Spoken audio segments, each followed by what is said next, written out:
গত ভিডিওতে আমরা শ্রুত শব্দের পর্যায়কাল এবং কম্পাঙ্কের সূত্র বের করেছিলাম, যেখানে শ্রোতা উৎসের গতিপথে ছিল আর উৎসটা স্থির শ্রোতার দিকে আসছিল। এর উদাহরণ হলো, একটা ট্রেন যখন আপনার দিকে আসতে থাকে তখন ট্রেনের হর্নের তীক্ষ্ণতা বা কম্পাঙ্ক আপনার কাছে বেশি মনে হয়।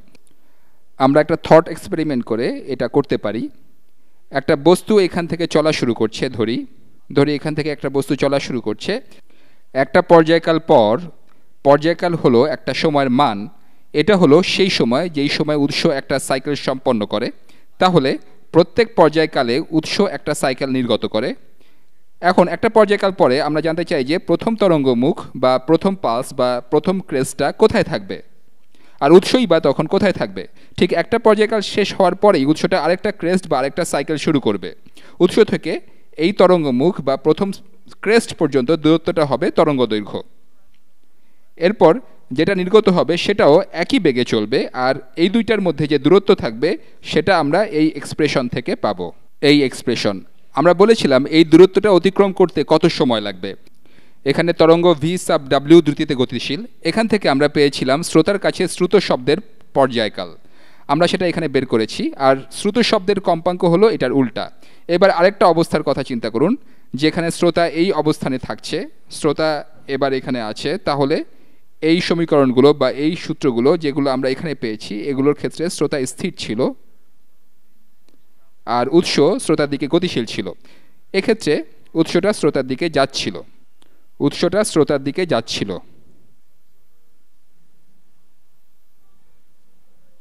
In observers direction. এবার এর উল্টো ঘটনা চিন্তা করা যাক। এবার উৎস স্থির শ্রোতার কাছ থেকে দূরে চলে যাচ্ছে। এক্ষেত্রে শ্রোতা হলো এখানকার এই লোকটা, আমি নীল রং দিয়ে এটা দেখাই, এটা হলো শ্রোতা। একদম শুরুতে উৎসটা এখানে ছিল। প্রথম পর্যায়কালে উৎসটা প্রথম যে ক্রেস্ট নির্গত করছে সেটা র্যাডিক্যালি এতদূর পর্যন্ত দূরত্ব অতিক্রম করছে, এতদূর পর্যন্ত। এটা হলো এই অতিক্রান্ত দূরত্ব। তরঙ্গ বেগ গুণ যতটুকু সময় অতিক্রান্ত হলো, অর্থাৎ বেগ গুণ সময় হলো দূরত্ব। আর এই সময়ে তরঙ্গের উৎসটা ডান দিকে ঠিক এই দূরত্ব অতিক্রম করবে। এটা হলো এর বেগ গুণ যত সময় অতিক্রান্ত হলো। গত ভিডিওতে আমরা বলেছিলাম যে একটা তরঙ্গ এইমাত্র এই শ্রোতাকে অতিক্রম করছে, ঠিক এই সময় উৎস থেকে যে পালসটা নির্গত হলো সেটা শ্রোতার কাছে পৌঁছতে কত সময় লাগবে। এই সময়টা হবে পরপর দুইটা পালস বা দুইটা ক্রেস্টের মধ্যবর্তী সময়ের ব্যবধান। এবার এক্ষেত্রে একইভাবে চিন্তা করা যাক, প্রথম ক্রেস্টটা এইমাত্র এই শ্রোতাকে অতিক্রম করছে, আর একটা পর্যায়কাল টি সাব এস যেটা হলো নির্গত তরঙ্গের পর্যায়কাল, সেটাও এইমাত্র শেষ হলো। তাহলে এই লোকটা এখন আরেকটা তরঙ্গ তৈরি করবে, সেই তরঙ্গটা এখন এখানে থাকবে। তাহলে এই ক্রেস্ট বা সাইকেল বা আপনি এটাকে যাই ভাবুন, এদের দূরত্ব কত? এই মুহূর্তে যেই পালসটা এই শ্রোতাকে অতিক্রম করছে সেটা, আর এই মুহূর্তে উৎস যে পালসটা নির্গত করছে, এদের মধ্যবর্তী দূরত্ব কত? এটা হবে এই ব্যাসার্ধ, যার মান হলো ভি সাব ডাব্লিউ গুণ পর্যায়কাল। এটা হলো এই দূরত্ব, যোগ উৎস শ্রোতা থেকে যত দূরে সরে যাচ্ছে সেই দূরত্ব। তাহলে যোগ ভি সাব এস গুণ পর্যায়কাল, তাহলে এটা হলো সেই দূরত্ব। এটাই হলো এই পালস আর এই পালসের মধ্যবর্তী দূরত্ব, অথবা এই ক্রেস্ট আর এই ক্রেস্টের মধ্যবর্তী দূরত্ব।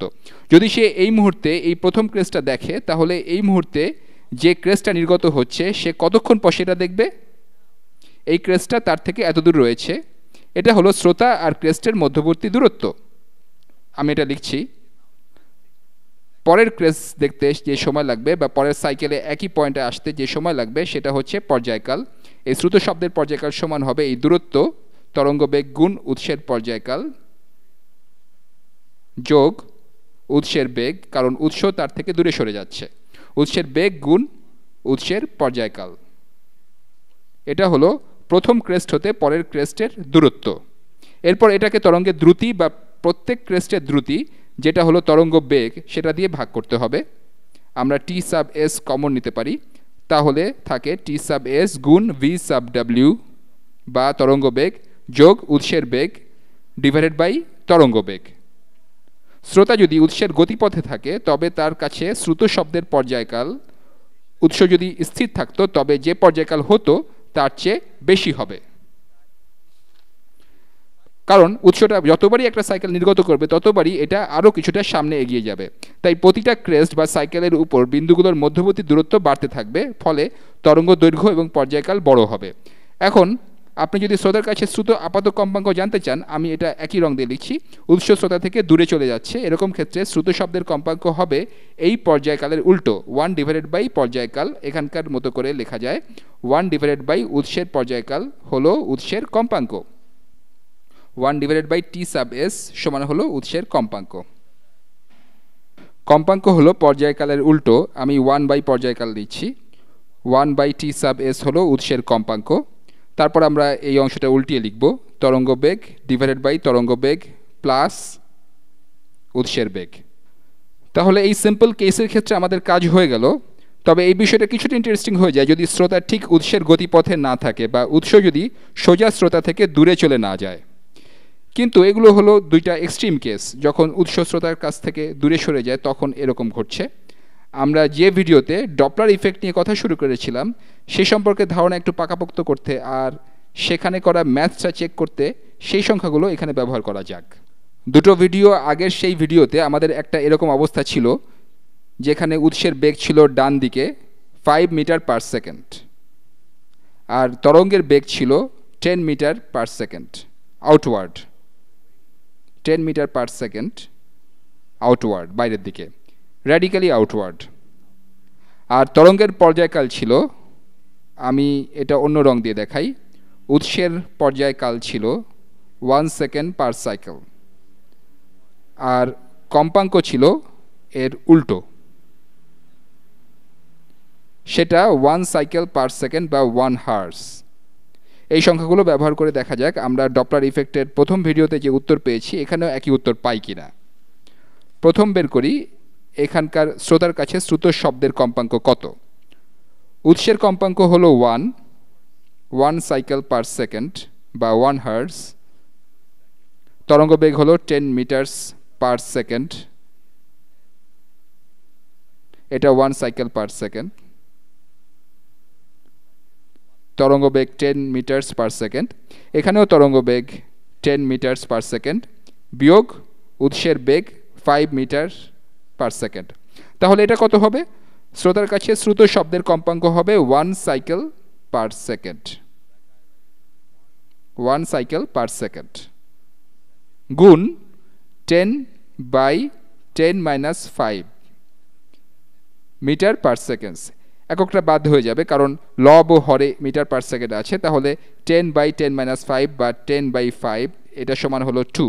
তাহলে এই কম্পাঙ্ক হলো 2 সাইকেলস পার সেকেন্ড। আর আপনি যদি এই শ্রোতার কাছে শ্রুত শব্দের পর্যায়কাল চান সেটা হবে 1/2 সেকেন্ড পার সাইকেল। আমরা গত ভিডিওতে এটাই পেয়েছিলাম, না সেটা ছিল দুটা ভিডিও আগে। আর এক্ষেত্রে উৎস যখন দূরে চলে যাচ্ছে তখনও আমরা একইভাবে বের করি, 1 সাইকেল পার সেকেন্ড বা 1 হার্স হলো উৎসের কম্পাঙ্ক গুণ তরঙ্গ বেগ ডিভাইডেড বাই তরঙ্গ বেগ যোগ উৎসের বেগ যেটা উৎস হতে দূরে চলে যাচ্ছে। তাহলে এটা হলো 10/10+5 বা 10/15, এটা হলো 2/3।